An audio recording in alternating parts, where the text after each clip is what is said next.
Hey there, folks. Welcome to our cozy nook of tales and adventures. Today, like every episode, we're unlocking the doors of imagination to explore new worlds, meet fascinating characters, and experience unique emotions. I promise to take you on an unforgettable journey through the power of words. So, get comfy, grab your favorite drink, snuggle into that perfect spot, and get ready to lose yourself in a new story. Leave the outside world behind for a while and dive with me into the depths of storytelling. If you enjoy our content and want to support the channel, consider hitting that subscribe button and giving the video a thumbs up. Now, without further ado, let's dive into today's story.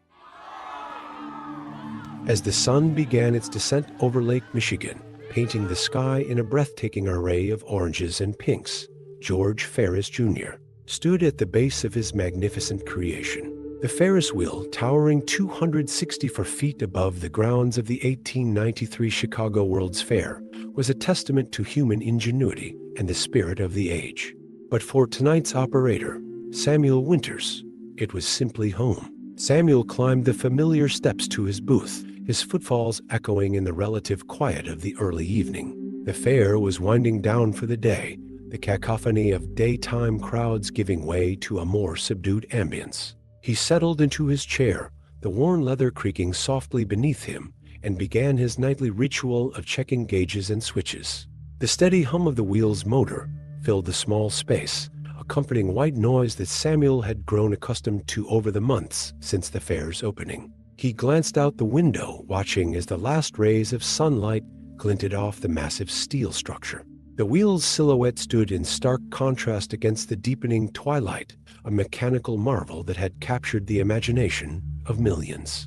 As the first stars began to twinkle in the darkening sky, Samuel welcomed the evening's first passengers. A young couple, eyes wide with excitement, stepped into one of the plush, upholstered cars. Samuel smiled warmly, ensuring they were safely seated before setting the wheel in motion. The gentle rotation began, lifting the couple higher and higher, affording them an ever-expanding view of the fairgrounds and the city beyond. From his vantage point, Samuel observed the transformation of the White City, as the fair was known, into a glittering wonderland. Thousands of incandescent bulbs flickered to life, outlining the neoclassical buildings and illuminating the grand promenades.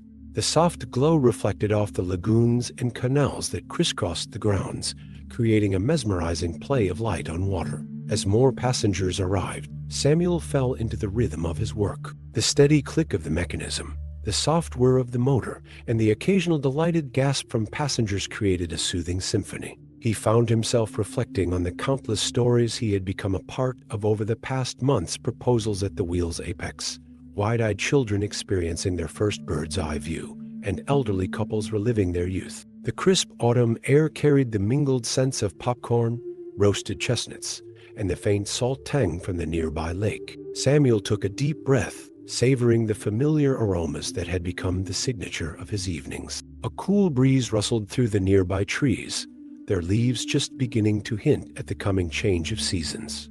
As the night deepened, the pace of visitors slowed. During a lull between groups, Samuel stepped out of his booth to stretch his legs. He leaned against the railing, gazing out over the fairgrounds. The distant strains of a brass band floated on the air, playing a waltz that seemed to make the very lights dance in time. To the east, Lake Michigan stretched out like a vast, dark mirror, reflecting the starry sky and the distant lights of ships. Samuel marveled at how the lake could appear so different from this height, no longer just a backdrop to the city, but a living, breathing entity of its own.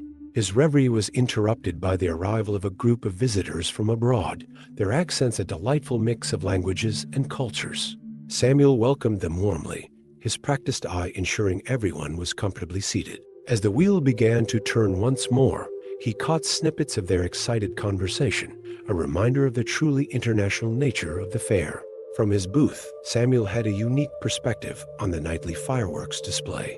While most visitors watched from the ground, craning their necks skyward, he saw the bursts of color and light from a different angle. The wheel's steady rotation meant that sometimes he was level with the explosions, other times looking down upon them. The muffled booms and crackles added a gentle percussion to the night's soundtrack.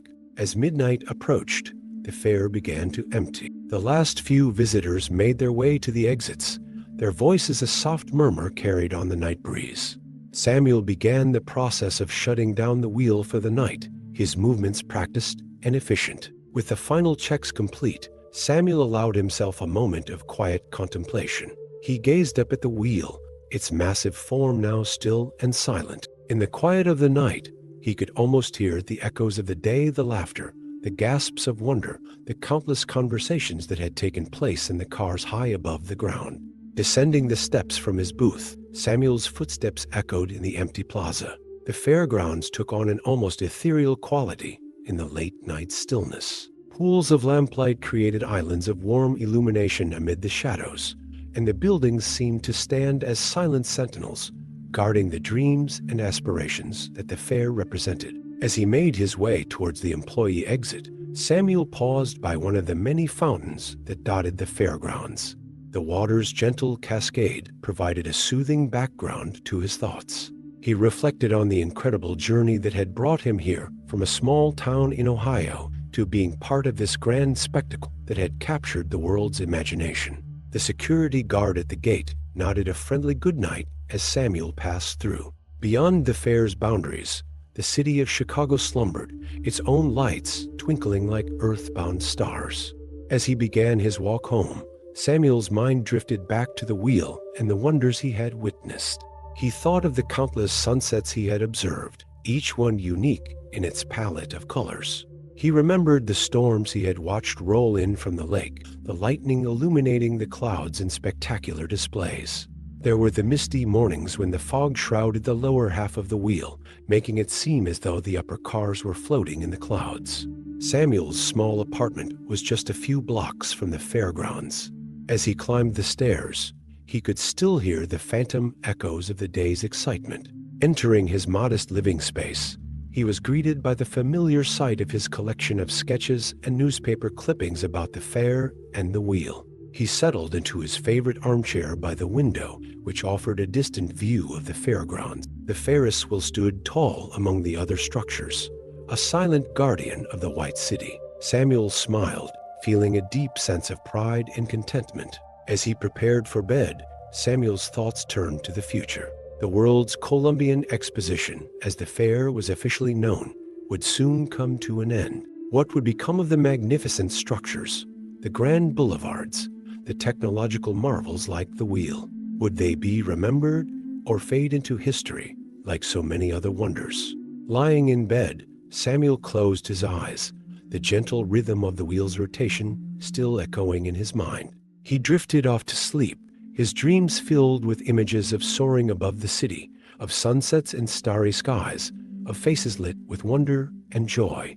In the years to come, long after the fair had ended and the White City had faded into memory, Samuel would look back on these nights with fondness. The Ferris wheel had been more than just a job or an attraction. It had been a window to the world, a vantage point from which he had witnessed history in the making. And as he grew older, telling his grandchildren about the magical summer of 1893, Samuel would smile, remembering the quiet nights, the twinkling lights, and the endless possibilities that seemed to stretch out before him, much like the view from the top of the wheel.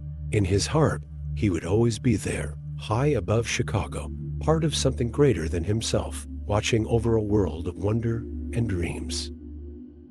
Story 2. The last echoes of When You Wish Upon a Star faded into the warm California night as the clock struck midnight at Disneyland. The park had just concluded its inaugural day, and as the final guests made their way down Main Street, U.S.A., a sense of tranquil magic settled over Walt Disney's dream come to life. For most, the day was ending, but for Charlie Wilkins, the night shift custodian, it was just beginning. Charlie stood at the entrance to the park, his push broom in hand, gazing down the lamp-lit street. The windows of the quaint shops lining the thoroughfare still glowed softly, creating pools of warm light on the freshly swept pavement. A gentle breeze carried the lingering sense of popcorn, cotton candy, and a hint of locomotive steam from the Disneyland Railroad. With a contented sigh, Charlie began his nightly routine. The rhythmic swish-swish of his broom against the ground became a soothing melody, accompanying the distant splashing of water features and the rustle of leaves in the balmy night air. As he worked his way down Main Street, he couldn't help but marvel at the meticulous attention to detail in every storefront, every window display, and every Victorian-inspired lamppost. The Emporium, with its ornate facade, caught Charlie's eye. Through the windows, he could see the artfully arranged merchandise bathed in a soft, amber glow. Plush Mickey Mouse dolls seemed to watch him with friendly eyes, and colorful balloons bobbed gently in the still air of the shop. Charlie paused for a moment, reflecting on how these simple objects had brought so much joy to visitors throughout the day. As he approached the central hub, the majestic Sleeping Beauty castle came into view. Illuminated by strategically placed lights, the castle's spires reached toward the star-studded sky, creating a silhouette that seemed plucked from a fairy tale. The moat surrounding the castle was perfectly still, mirror-like in its reflection of the enchanted structure above. Charlie's path took him into Adventureland, where the nighttime sounds of the Jungle Cruise ride provided a soothing backdrop. The recorded calls of exotic birds and distant animal noises blended with the gentle lapping of water against the boats docked for the night. The scent of tropical flowers hung in the air, transporting Charlie to far-off lands even as he carefully swept around the queue area. Moving through to Frontierland, the wooden boardwalks creaked softly under Charlie's feet. The old-timey storefronts and saloons stood silent, their weathered signs gently swaying in the breeze. As he passed by the Golden Horseshoe, he could almost hear the ghostly echoes of the day's performances, the laughter, the music, and the applause that had filled the venue hours earlier. The rivers of America stretched out before him, a vast expanse of tranquil water, reflecting the twinkling stars above. The Mark Twain riverboat and Columbia sailing ship were moored for the night, their decks empty, but still holding the promise of adventures to come. Charlie leaned on his broom for a moment, taking in the peaceful scene and listening to the soft lapping of waves against the shore. As he made his way into Fantasyland, the whimsical architecture of the dark rides loomed in the shadows.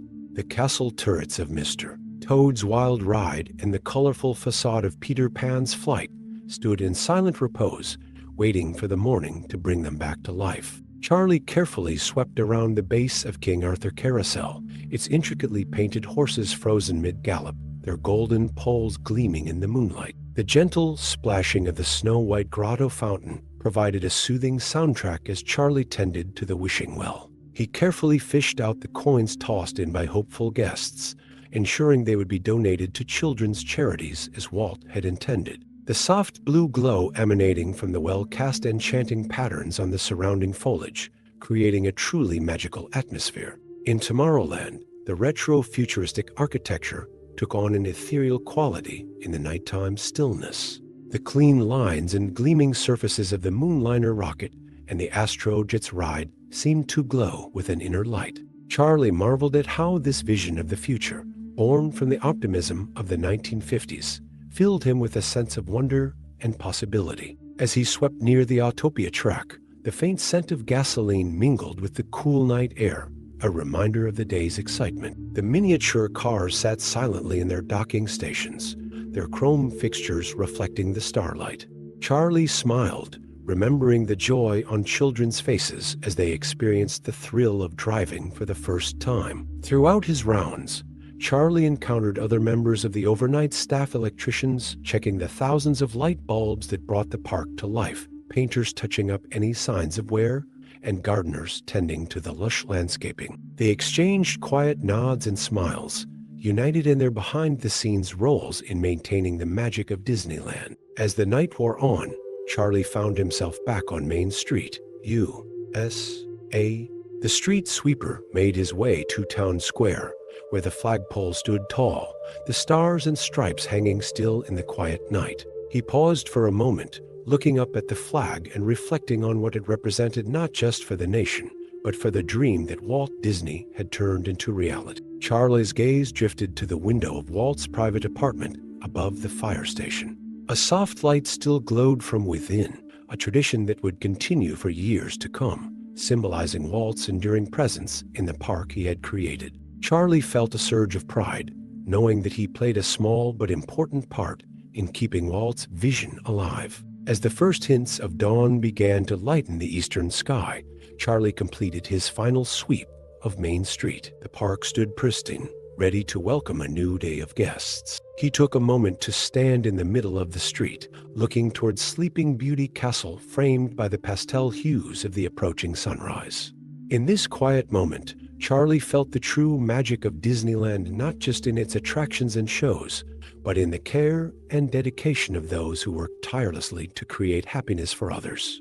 He thought about the thousands of stories that had unfolded in the park that day, and the countless more that would be created in the days to come. As Charlie made his way back to the employee area, the first birds of morning began their cheerful songs. The air was filled with the promise of a new day, carrying with it the excitement and wonder that Disneyland inspired in all who visited. Clocking out, Charlie exchanged greetings with the incoming day shift. As he walked through the tunnels beneath the park, he could hear the muffled sounds of preparation above the testing of ride systems, the hum of kitchens coming to life, and the distant melody of background music beginning to play. Emerging from the employee entrance, Charlie paused to look back at the park. The early morning light cast a warm glow over Disneyland, the spires of Sleeping Beauty Castle glinting in the sun's first rays. A sense of peaceful satisfaction washed over him as he headed home, knowing that he had played his part in preserving the magic for another day. As he walked away, the iconic Disneyland Railroad whistle sounded in the distance, signaling the start of a new day of adventure and dreams. Charlie smiled, already looking forward to the quiet magic of the next night, when once again he would be the caretaker of Walt's kingdom after dark. Story 3. As the last golden rays of sunlight faded from the sky, casting long shadows across the grounds of the Vienna Prater, a gentle hush fell over the amusement park. The day's revelry had come to an end, and now, in the quiet of the evening, the true magic of the Prater began to unfold. It was in these tranquil hours that Elias Riesenrad, the night watchman, found his own personal wonderland.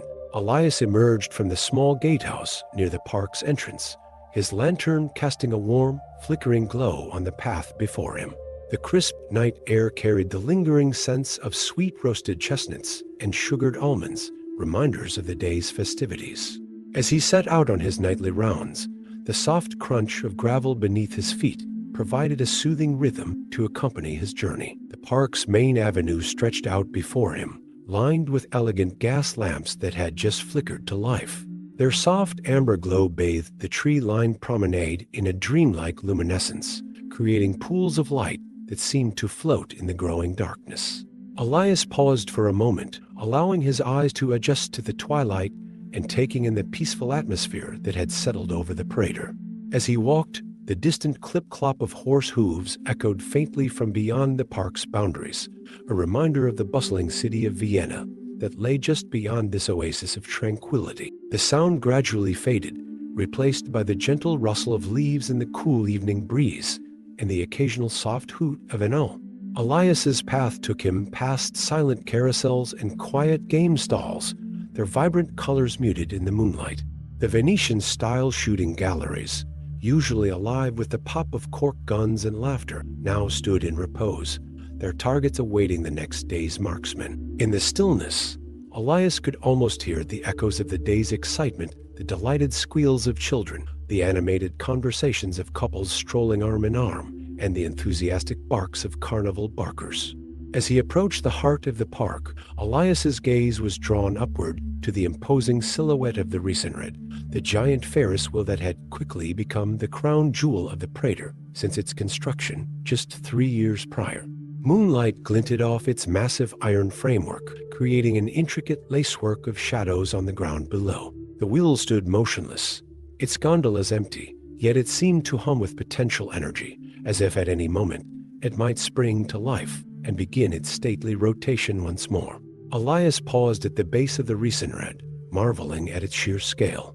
Even after countless nights of patrolling the park, the sight of this mechanical marvel never failed to fill him with a sense of wonder. He recalled the wheel's grand opening in 1897, how it had drawn crowds from across Europe, all eager to experience the thrill of seeing Vienna from above. Now, in the quiet of the night, It stood as a silent sentinel, watching over the sleeping park. Moving on, Elias made his way towards the Restful, the oldest section of the amusement park. Here, the pathways narrowed and twisted, creating a labyrinth of attractions and curiosities. The light from his lantern cast dancing shadows on the facades of funhouses and fortune-teller booths, their whimsical designs taking on an air of mystery in the darkness. As he passed by Madame Zolta's house of mirrors, Elias caught a glimpse of his reflection, distorted and multiplied in the array of curved glasses. In the dim light, the mirrors seemed to hold secrets, as if the reflections might come to life at any moment with stories of all they had witnessed throughout the day. The night watchman's route took him past the Vienna giant grotto, an artificial cave system that during the day delighted visitors with its stalactites, underground lakes, and hidden wonders. Now, in the stillness of night, the soft gurgle of water echoed from its entrance, a soothing sound that seemed to carry whispers of subterranean mysteries. Elias's favorite spot in the entire park lay just ahead, a small, ornate bridge that arched over one of the Prater's many canals. He paused in the middle of the bridge, setting his lantern down beside him, and leaned against the intricate wrought iron railing. The water below was like black silk, broken only by the occasional ripple from a fish or a water bird settling in for the night.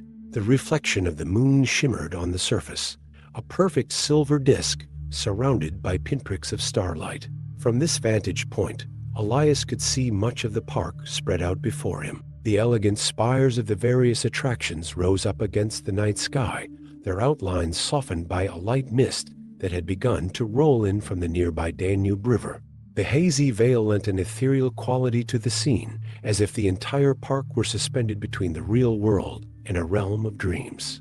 As he stood there, drinking in the tranquil beauty of the nighttime Prater, Elias reflected on the park's rich history. He thought of Emperor Joseph II, who had opened these imperial hunting grounds to the public over a century ago, transforming them into a place of leisure and entertainment for all of Vienna. He marveled at how the Prater had grown and evolved over the decades, always changing yet somehow remaining timeless. The gentle chiming of a distant clock tower brought Elias back to the present moment. He picked up his lantern and continued his rounds, his footsteps soft on the dew-dampened grass as he cut across a small meadow. The sweet scent of night blooming flowers filled the air, mingling with the earthy aroma of the nearby woods.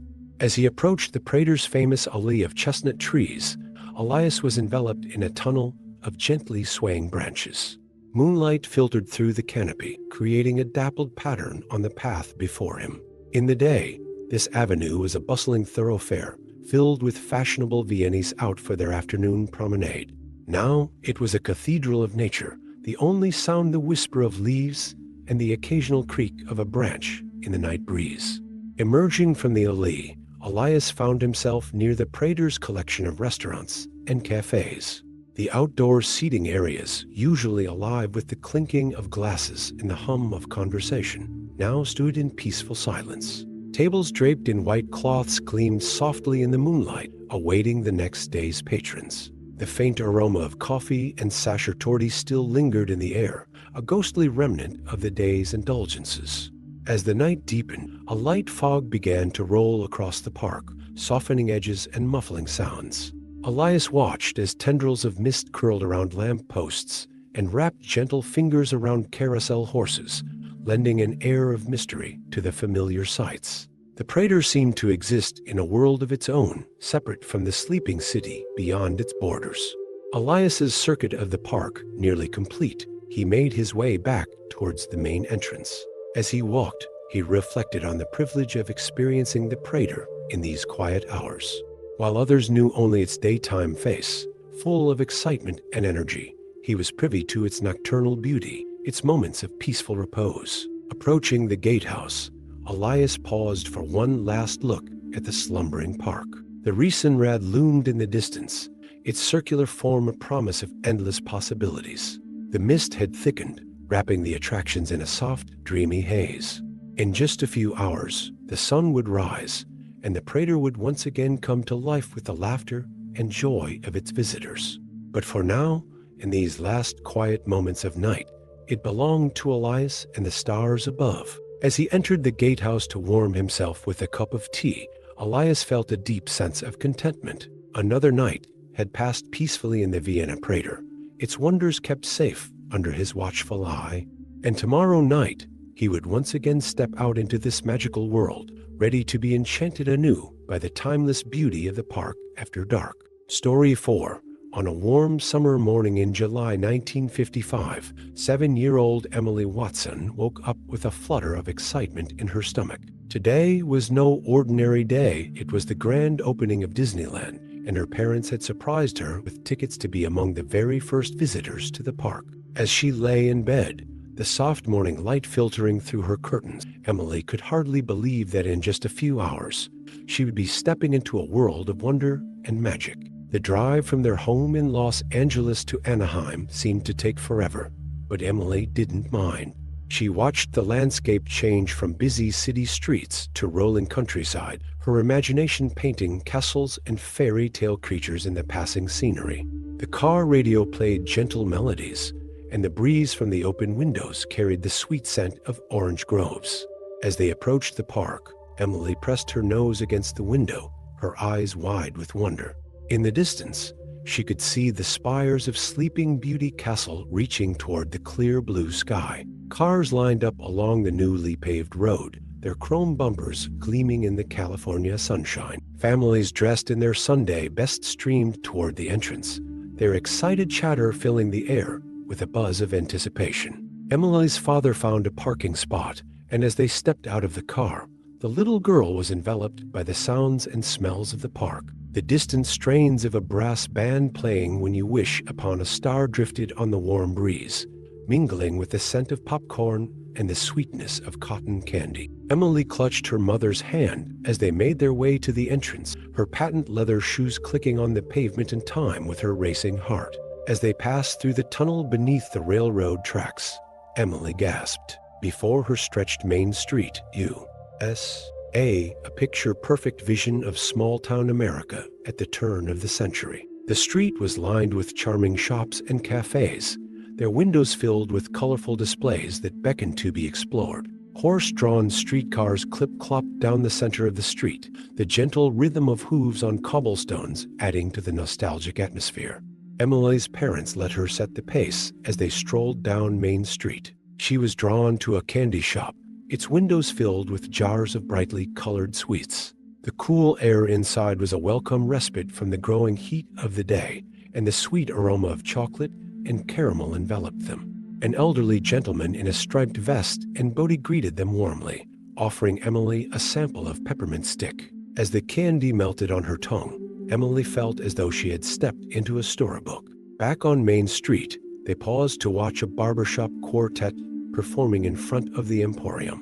Their harmonies blended perfectly with the ambient sounds of the park, the distant whistle of the steam train, the cheerful greetings of cast members, and the laughter of families enjoying their day. Emily swayed gently to the music, her patent leather shoes reflecting the sunlight. As they continued their journey, Emily's eyes were drawn to Sleeping Beauty Castle at the end of Main Street. Its blue turrets and pink walls seemed to shimmer in the late morning sun, beckoning visitors to the magical lands that lay beyond. Crossing the drawbridge, Emily felt a tingle of excitement run down her spine. She was entering a realm where fairy tales came to life. In Fantasyland, Emily was enchanted by the whimsical architecture and colorful facades. The sound of calliope music from King Arthur's carousel filled the air, accompanied by the joyful laughter of children as they rode the prancing horses. Emily's father lifted her onto a white horse with a golden mane, and as the ride began to move, she felt as though she were riding through an enchanted forest. After the carousel, they made their way to the Peter Pan attraction. As they boarded their pirate ship, Emily's heart soared with excitement. The gentle swoop and sway of the ride created a peaceful sensation of flight as they soared over the twinkling lights of London and on to Neverland. Emily gasped in wonder as they flew past mermaids in their lagoon and narrowly escaped the clutches of Captain Hook. The soft whoosh of air and the twinkling stars above added to the dreamy atmosphere. Emerging from the ride, Emily felt as though she had been transported to another world. The afternoon sun was high in the sky now, casting a warm glow over Fantasyland. They decided it was time for lunch and made their way to the Red Wagon Inn on Main Street. The restaurant was cool and dim after the brightness outside, and the aroma of home-cooked meals filled the air. Emily savored her grilled cheese sandwich and chocolate milk, watching the bustling street through the window and listening to the cheerful chatter of other diners. After lunch, they explored more of the park. In Frontierland, Emily marveled at the towering rocks of the rivers of America and the majestic Mark Twain riverboat as it glided across the water. The sound of banjo music drifted from a nearby stage, and the air was filled with the earthy scents of leather and wood smoke. In Adventureland, they took a leisurely cruise through the Jungle Cruise attraction. The humid air was heavy with the scent of tropical flowers, and Emily giggled at the tour guide's silly jokes. The gentle lapping of water against the boat and the occasional squawk of an animatronic bird created a soothing backdrop to their journey. As the afternoon wore on, Emily's steps began to slow. Her father scooped her up and carried her back toward Main Street, her head resting on his shoulder. From this vantage point, she had a new perspective on the park. She watched the faces of other visitors, seeing her own wonder and joy reflected in their expressions. They found a spot on the curb of Main Street to rest and wait for the afternoon parade. Emily sat between her parents, feeling safe and content. The distant whistle of the Disneyland Railroad and the cheerful music from the Penny Arcade created a peaceful ambience. As they waited, Emily's mother bought her a Mickey-shaped balloon, its red surface gleaming in the late afternoon sun. The parade was a kaleidoscope of color and music. Fantastical floats rolled by, carrying beloved Disney characters who waved and smiled at the crowd. The air was filled with the sound of classic Disney songs and the cheers of delighted spectators. Emily clapped along, her balloon bobbing gently above her head.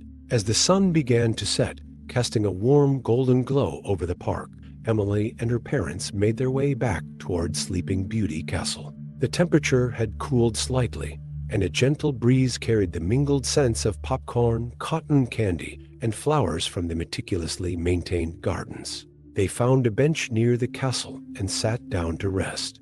Emily leaned against her mother, her eyes heavy with contentment. She watched as the lights of the park slowly came on, transforming Main Street into a glowing wonderland. The spires of the castle were illuminated, their lights twinkling like stars against the deepening twilight sky. As night fell, the park took on a magical quality. The sounds seemed softer, the colors more vivid. Emily fought against her growing tiredness, not wanting the day to end. Her father lifted her onto his shoulders for one last look at the castle, now a glowing beacon in the darkness. As they made their way back down Main Street toward the exit, Emily's steps were slow and drowsy. The day's excitement had taken its toll, but a smile of pure happiness remained on her face. The street was quieter now, with fewer people, and the gentle strains of When You Wish Upon a Star once again filled the air. At the gate, Emily turned for one last look at the magical kingdom she had explored. Sleeping Beauty Castle stood in the distance, its lights twinkling like a fairy tale come to life. As they walked to their car, Emily knew that this day would live in her memory forever, a perfect, magical beginning to the happiest place on earth. In the back seat of the car, as they drove home through the quiet California night, Emily drifted off to sleep. She clutched her Mickey balloon and a small souvenir book, tangible reminders of a day filled with wonder, joy, and the birth of countless dreams. As the car hummed along the highway, Emily's parents exchanged smiles in the rearview mirror, knowing they had given their daughter a truly unforgettable experience, a day of magic that would inspire her imagination for years to come. Story 5. The gentle patter of rain against windows creates a soothing rhythm, inviting you to settle in and listen. Let the story transport you to a different time and place, where the simple pleasures of a rainy day at an amusement park unfold. On a misty Wednesday afternoon in the summer of 1955, Kennywood Park stood quiet and expectant. The usually bustling pathways were subdued, softened by a fine drizzle that had been falling steadily since dawn. Despite the weather, or perhaps because of it, a handful of visitors had made their way to the park, drawn by the promise of shorter lines and a uniquely peaceful experience. Among these intrepid souls was Charlie Henderson, a local high school teacher enjoying his summer break. As he stepped through the main entrance, the familiar sights and sounds of Kennywood greeted him, now transformed by the rain into something almost magical. The vibrant colors of the park seemed more saturated in the damp air, and the usual cacophony of excited screams and mechanical whirs was muffled, replaced by the gentle symphony of raindrops. Charlie paused under the awning of the ticket booth, breathing in the rich tapestry of scents that hung in the humid air. The earthy aroma of wet grass mingled with the sweetness of cotton candy and the savory notes of grilled foods wafting from nearby concession stands. He opened his umbrella, a cheery red that stood out against the gray sky, and set off down the main path, his footsteps creating tiny splashes in the shallow puddles that had formed on the pavement. As he walked, Charlie took in the transformed landscape of the park. The rain had chased away the usual crowds, leaving behind a sense of tranquility that was rare in such a place. Families huddled together under colorful umbrellas, their laughter muffled by the weather, but no less joyful. Couples strolled hand in hand, sharing the intimate cocoon created by a shared umbrella. The few solitary visitors, like Charlie, seemed to revel in the peaceful atmosphere, taking their time to appreciate the park's beauty in this softer light. The rain created a misty veil that softened the edges of everything, lending an almost dreamlike quality to the scene. Droplets clung to the leaves of the carefully manicured shrubs and flower beds, making them glisten like jewels. The usually bustling midway was quiet. The game booths shuddered against the weather, their vibrant banners and stuffed animal prizes protected from the damp. Charlie made his way towards the heart of the park, where the grand old carousel stood. Even from a distance, he could hear the calliope music, its cheerful notes mixing with the sound of the rain in an oddly harmonious melody. As he drew closer, he saw that the carousel was still operating, its brightly painted horses rising and falling in their endless dance. A small group of children, bundled in raincoats, laughed with delight as they rode, their joy undampened by the weather. Seeking shelter, Charlie ducked into the nearby Noah's Ark attraction. The familiar tilting walkways and playful animal sounds provided a whimsical contrast to the gentle rain outside. He took his time exploring the various rooms, appreciating the craftsmanship of the hand-painted scenes and the clever mechanical tricks. The scent of wood and machine oil mingled with the damp air from outside, creating a unique olfactory experience.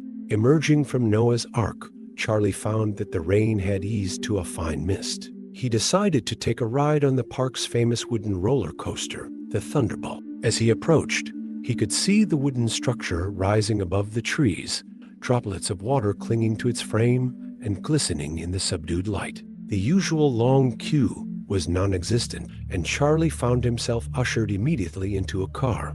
As the train climbed the first hill, Charlie felt a sense of calm anticipation. The view from the top was breathtaking, the entire park spread out below, shrouded in a fine mist that gave everything an ethereal quality. Then came the first drop, and Charlie felt the exhilarating rush of cool, damp air against his face as the coaster plunged and twisted. The usually thunderous roar of the coaster was softened by the wet wood, creating a unique, almost gentle riding experience. After the ride, Charlie's stomach reminded him that it was nearing dinner time. He made his way to one of the park's covered picnic areas, where the aroma of grilled foods beckoned. The sound of rain on the metal roof created a cozy atmosphere as he settled at a table with a hot dog and a steaming cup of coffee. Around him, other visitors chatted quietly, their voices blending with the ambient sounds of the rain and distant park attractions. As he ate, Charlie watched raindrops create ripples in a nearby puddle, each expanding circle intersecting with others in a hypnotic dance. The warmth of the coffee seeped into his hands, providing a pleasant contrast to the cool, damp air. He found himself lost in thought, reflecting on the simple pleasure of this unusual day at the park. With his hunger satisfied, Charlie decided to take a leisurely stroll through the park's gardens. The rain had brought out the vibrant colors of the flowers, and the air was heavy with the scent of wet earth and blooms. Drops of water clung to petals and leaves, creating miniature prisms that scattered tiny rainbows when caught by the occasional shaft of sunlight breaking through the clouds. As he walked, Charlie came upon the park's miniature railroad. The little train was still running, its cheerful whistle piercing the misty air. On a whim, he decided to take a ride. The seats were damp, but Charlie didn't mind. As the train chugged along its winding track, he was treated to a unique perspective of the park. The rain had created a series of shallow pools along the route, each reflecting the surrounding scenery like tiny mirrors. The rhythmic click-clack of the wheels on the track blended with the steady patter of rain, creating a soothing soundtrack to the journey. As the afternoon began to give way to evening, Charlie found himself drawn to the park's Ferris wheel. The giant structure loomed against the gray sky, its lights just beginning to twinkle in the gathering dusk. The operator, a friendly older man in a rain slicker, helped Charlie into one of the covered cars. As the wheel began its slow rotation, Charlie was struck by the serene beauty of the park from this elevated vantage point. The mist had thickened slightly, softening the edges of buildings and rides. Lights from various attractions pierced the gloom, creating a warm, inviting glow. From this height, he could see beyond the park to the surrounding hills, their contours softened by the rain and encroaching twilight. At the top of the wheel, Charlie's car paused, swaying gently in the light breeze. He closed his eyes for a moment, listening to the ambient sounds of the park, the distant music from the carousel, the muffled laughter from below, the steady rhythm of the rain. When he opened them again, he was struck by a sight that took his breath away. The sun, hidden all day behind the rain clouds, had found a small break just as it neared the horizon. Golden light spilled through the opening, painting the misty park in warm hues. Raindrops caught the light, turning into countless tiny prisms that scattered miniature rainbows across the landscape. It was a fleeting moment of magic, gone almost as quickly as it had appeared, but it left Charlie with a sense of wonder and contentment. As the Ferris wheel completed its final rotation and Charlie disembarked, he realized that the rain had finally stopped. The air was fresh and clean, filled with the earthy scent that follows a summer rain. Around him, the park seemed to be slowly awakening from its rainy day slumber. More visitors were emerging from shelters, their voices filled with renewed energy. Charlie began to make his way towards the exit, his steps slow and measured. He wanted to savor these last moments in the park, to commit to memory the unique experience of this rainy afternoon at Kennywood. As he walked, he reflected on how the weather, which might have ruined a day for some, had instead created a magical, tranquil interlude. At the gate, Charlie turned for one last look at the park. The lights were coming on in earnest now, twinkling against the darkening sky and reflecting in the countless puddles that dotted the landscape. The scene before him was a perfect blend of the familiar and the transformed Kennywood as he had always known it, yet made new and wondrous by the simple act of rain. As he left the park and made his way home, Charlie carried with him a sense of peace and renewal. The rainy afternoon at Kennywood had been an unexpected gift, a reminder of the beauty that can be found in quiet moments and gentle changes. It was a day he would long remember, a perfect interlude of tranquility in the midst of a bustling summer. Story 6. As you listen to this story, allow the gentle rhythm of the words to wash over you. Let your mind wander to a place where time moves more slowly, where the echoes of history whisper in the breeze. In the soft, pre-dawn light of a late summer morning, Greenfield Village lay shrouded in a gentle mist. The Living History Museum, a testament to Henry Ford's passion for preserving America's past, stood silent and expectant, waiting for the day to unfold. As the first hints of sunrise painted the eastern sky in delicate shades of pink and gold, the village began to stir. Sarah Thompson, a seasoned historical interpreter, arrived at the parking lot just as the sky was beginning to brighten. She sat in her car for a moment, savoring the peaceful quiet and watching as tendrils of mist drifted across the empty lot. The air was cool and crisp, carrying the earthy scent of dew-dampened grass and the faint, sweet aroma of late-blooming flowers. As she stepped out of her car, Sarah took a deep breath, filling her lungs with the fresh morning air.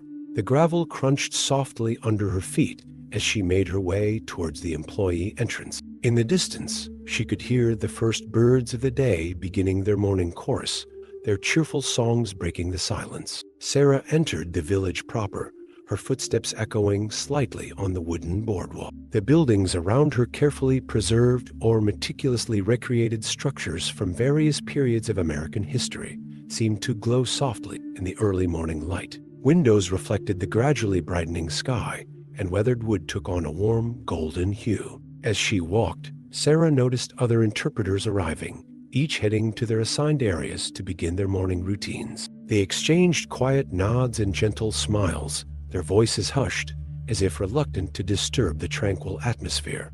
The sense of camaraderie among the staff was palpable, each person united in their passion for bringing history to life. Sarah's destination was the 19th century farmhouse where she would spend her day. As she approached, she could see wisps of smoke rising from the chimney. John, her colleague, had already arrived and started the morning fire.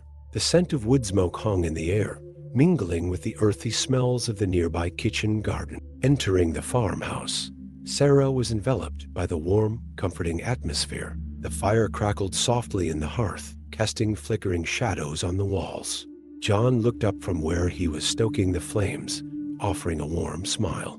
"Morning, Sarah," he said softly. "Beautiful day shaping up out there." Sarah nodded in agreement as she moved to the kitchen area. She began her morning tasks, filling a kettle with water and setting it on the stove to boil. The familiar routine was soothing, measuring out coffee grounds, checking the bread dough that had been left to rise overnight, gathering eggs from the basket John had brought in from the chicken coop. As she worked, Sarah could hear the distant whistle of the village's antique steam locomotive. The sound echoed across the quiet landscape, a reminder of the technological marvels that had shaped the country's history. She paused for a moment, listening as the whistle faded away, replaced once again by the gentle sounds of the awakening village. Outside, the mist was beginning to lift as the sun climbed higher in the sky. Shafts of golden light streamed through the windows, illuminating motes of dust that danced in the air. Sarah moved to open the front door, letting in the fresh morning air. The scent of damp earth and blooming flowers wafted in, along with the distant sound of a rooster crowing. As the kettle began to whistle, Sarah prepared coffee for herself and John. The rich aroma filled the kitchen, mingling with the scent of wood smoke and the yeasty smell of rising bread. They sat at the worn wooden table, sipping their coffee and discussing the day ahead in low, comfortable tones. Their quiet conversation was interrupted by the sound of hoofbeats on the road outside. Sarah rose to look out the window, smiling as she saw Thomas, another interpreter, guiding a team of horses pulling a wagon loaded with fresh produce. He waved as he passed, the wagon wheels creaking softly, and the horses' harnesses jingling with each step. As the morning progressed, Sarah and John fell into their usual routines. Sarah kneaded and shaped the bread dough, the rhythmic motion almost meditative. The yeasty smell grew stronger as she worked, promising fresh, warm loaves later in the day. John tended to the fire and began preparing for the day's blacksmithing demonstrations, the gentle clink of metal tools providing a soothing background noise. Outside, the village was coming to life. Sarah could hear the distant lowing of cows as they were led to pasture, and the cheerful greetings of other interpreters as they passed by the farmhouse. The sun had fully risen now, burning away the last of the morning mist and warming the air. As the time for the village to open to visitors approached, Sarah stepped outside to tend to the kitchen garden. The earth was cool and damp beneath her fingers as she pulled a few weeds and checked on the ripening vegetables. Bees hummed lazily among the flowers, and a gentle breeze carried the scent of herbs and warm grass. From her position in the garden, Sarah had a clear view of the village green. She watched as other areas of the village came to life. Smoke rose from the chimneys of other buildings, and she could see interpreters in period clothing moving about, making final preparations for the day. The sound of the steam locomotive whistle pierced the air again, louder and clearer now. Sarah knew this signaled the arrival of the first visitors to the village.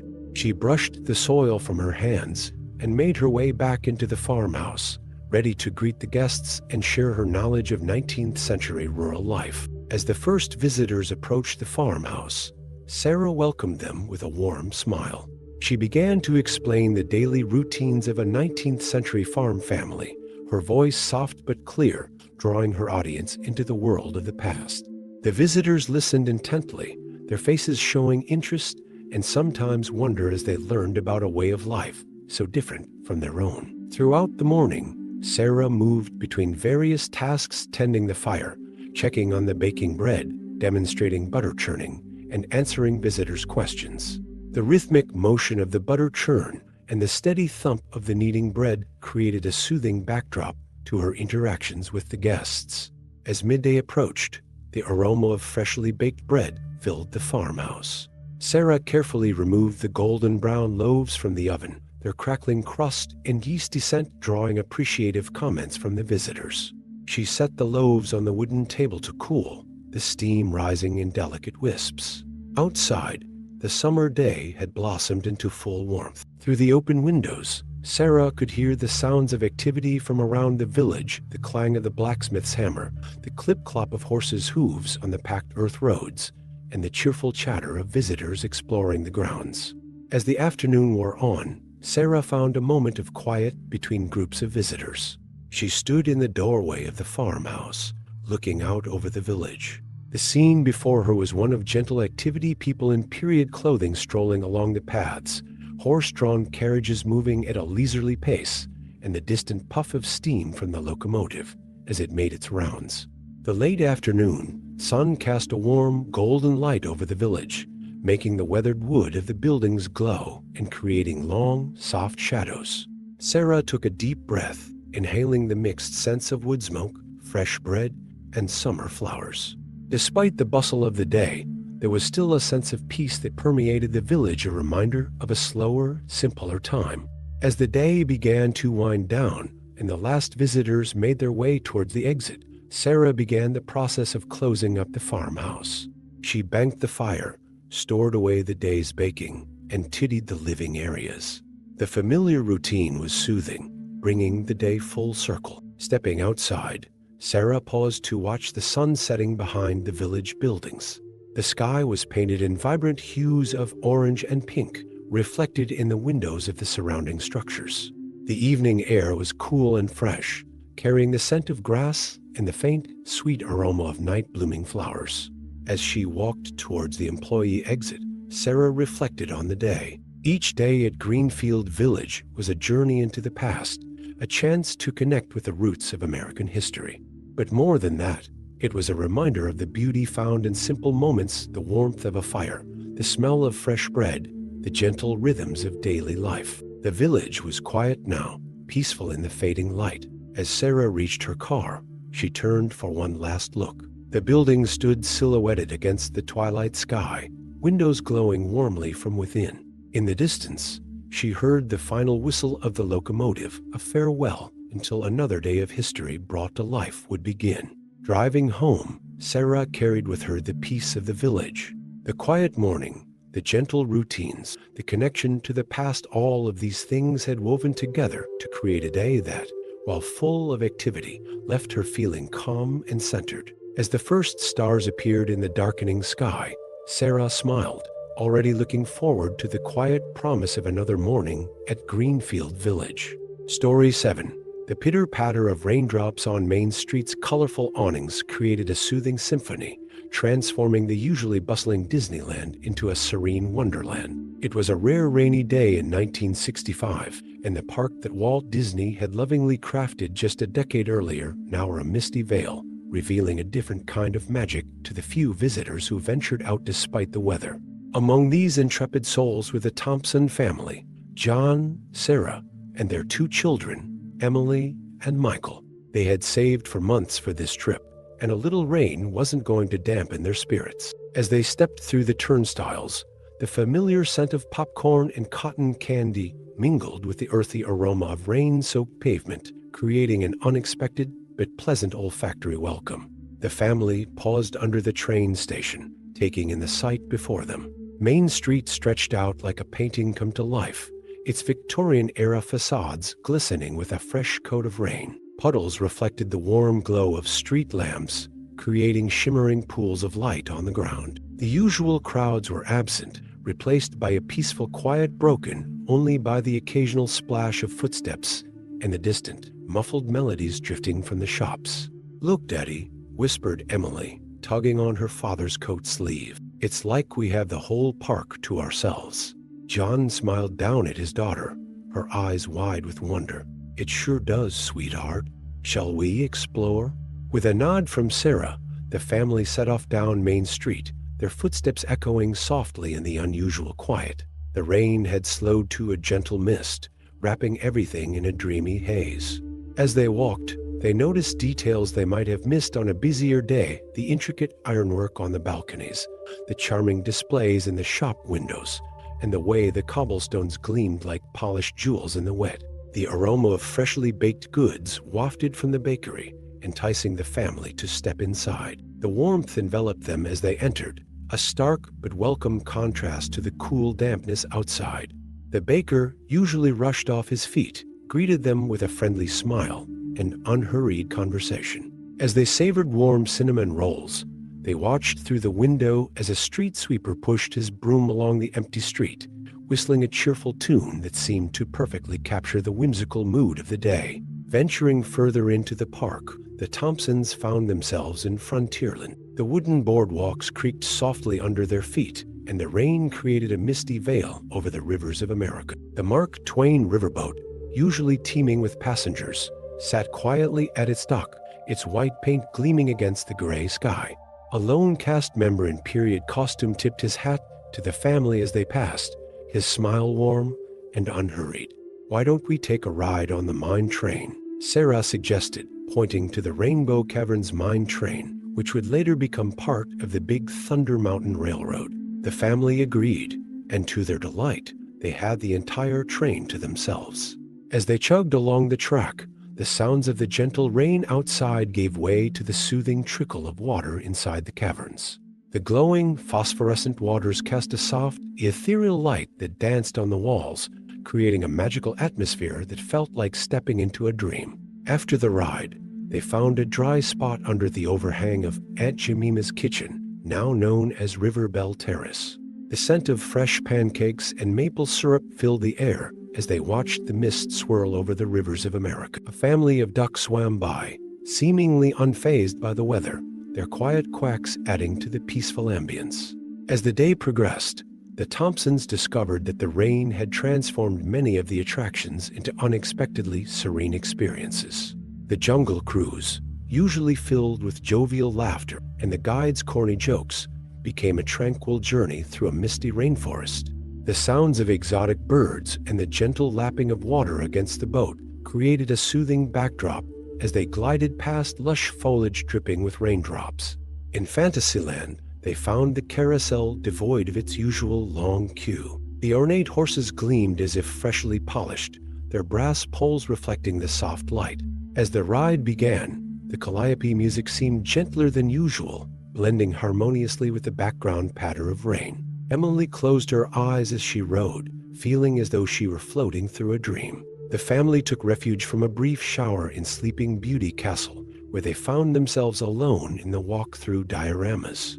The intimate space, filled with the soft glow of the backlit scenes, felt like a secret hideaway. Michael, usually full of boundless energy, found himself captivated by the intricate details of each scene, studying them with quiet fascination.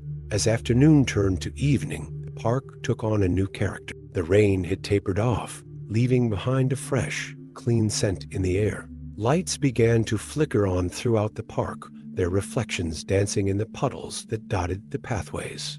The wet pavement amplified the glow, creating an enchanting interplay of light and shadow. In Tomorrowland, the family boarded the Pia Plemiver for a leisurely tour. The gentle hum of the track and the slow, steady movement of the car provided a relaxing counterpoint to the twinkling lights of the land of the future. As they glided along, they caught glimpses of other attractions: the Carousel of Progress, adventure through inner space, the rocket jets, all peaceful and waiting, like actors resting between performances.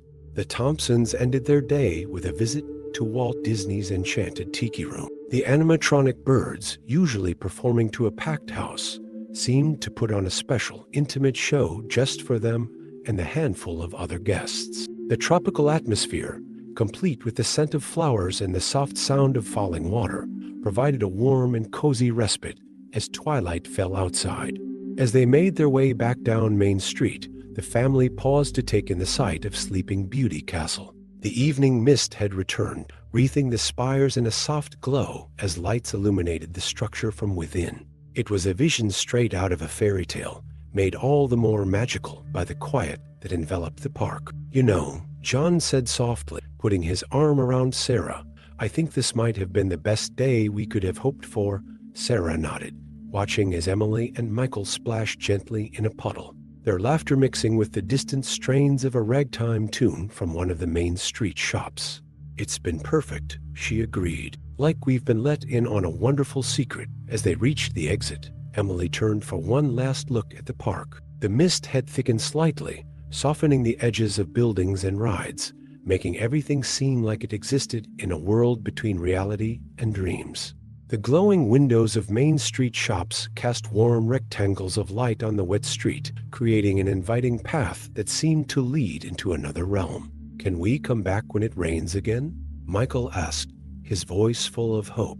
John chuckled softly, ruffling his son's damp hair. "We'll certainly try, buddy, but I think we've experienced something pretty special today. Something we'll always remember." As the Thompsons passed through the turnstiles, the sounds of the park faded gently behind them. They carried with them not just souvenirs, but the memory of a day filled with unexpected tranquility, where the usual excitement of Disneyland had given way to a different kind of magic, one of quiet wonder, intimate discoveries, and the simple joy of experiencing a familiar place in an entirely new way. The pitter-patter of rain resumed as they reached their car, a soothing lullaby that seemed to echo the peaceful rhythm of their extraordinary day.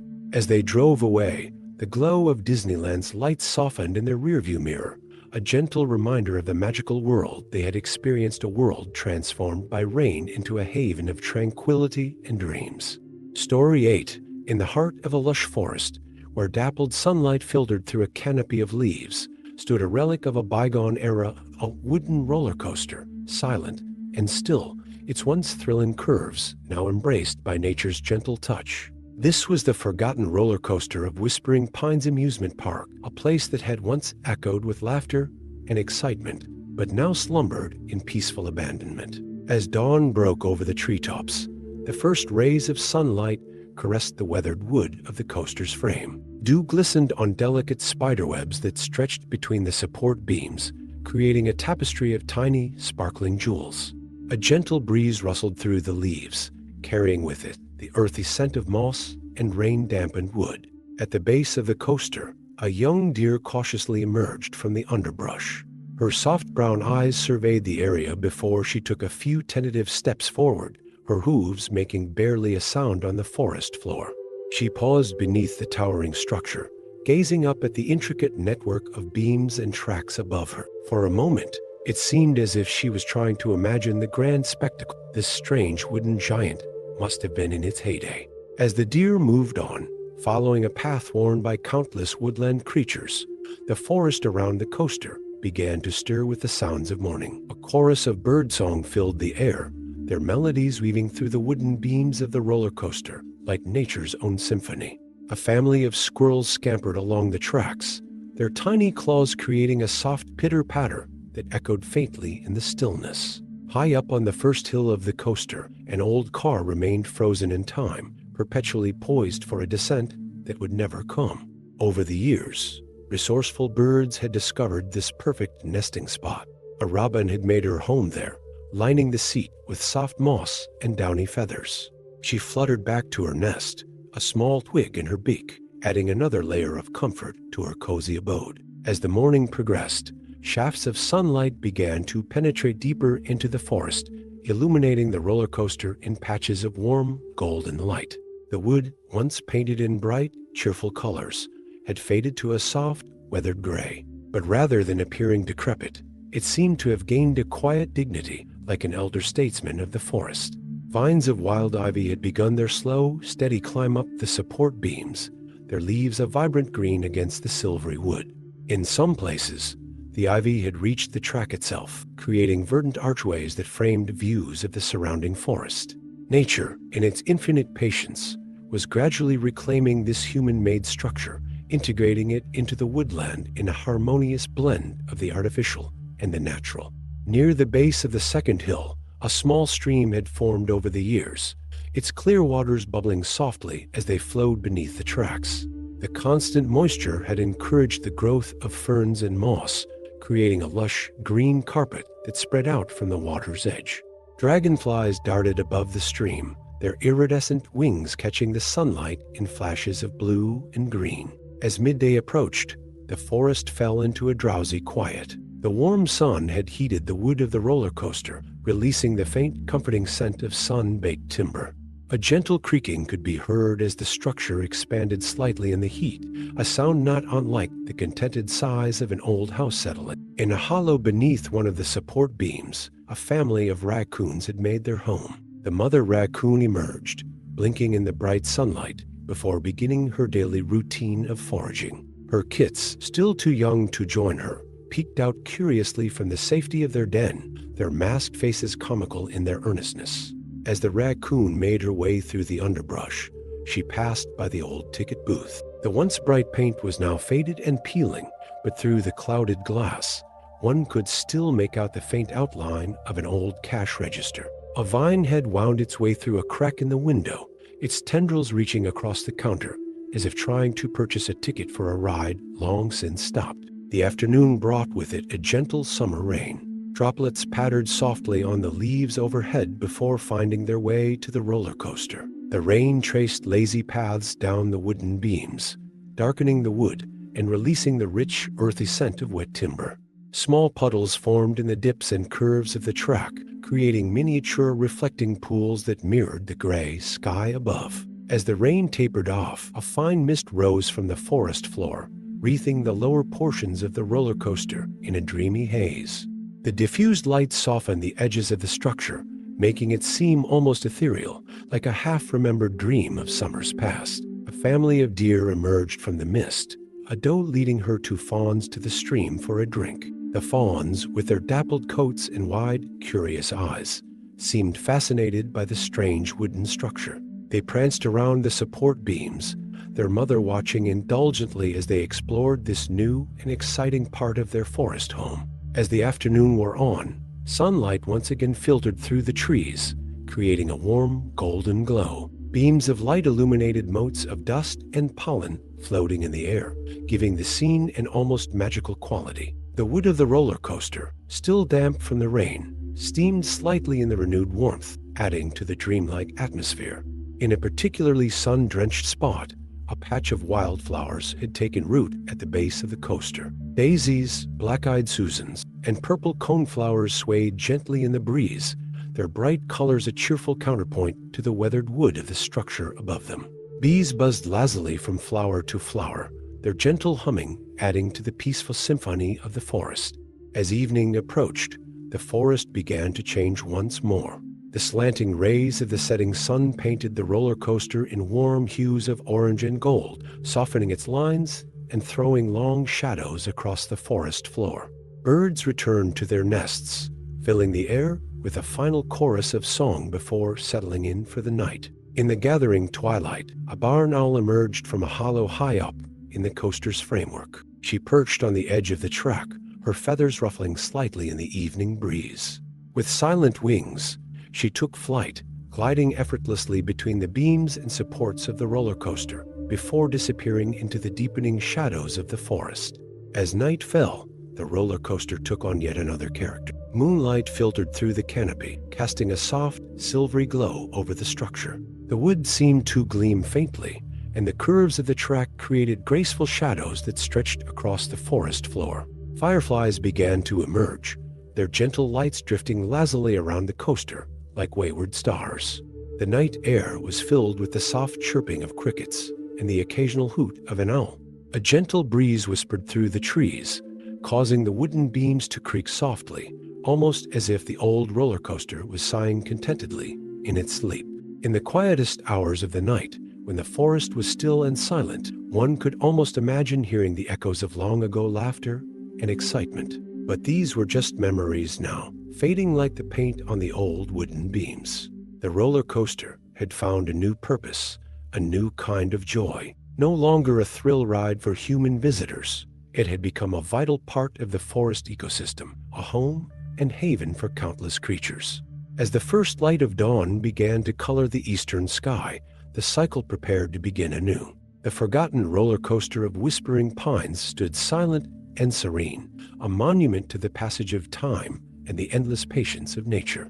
It had traded the excitement of its youth for the quiet dignity of age, finding peace in its new role as a guardian of the forest and its inhabitants. And so it would remain, year after year, season after season, slowly changing it, always the same, a place where the man-made and the natural had found a harmonious balance, where the past and the present coexisted in peaceful abandon, and where the simple beauty of nature's reclamation could remind us all of the quiet wonders that surround us, if only we take the time to notice.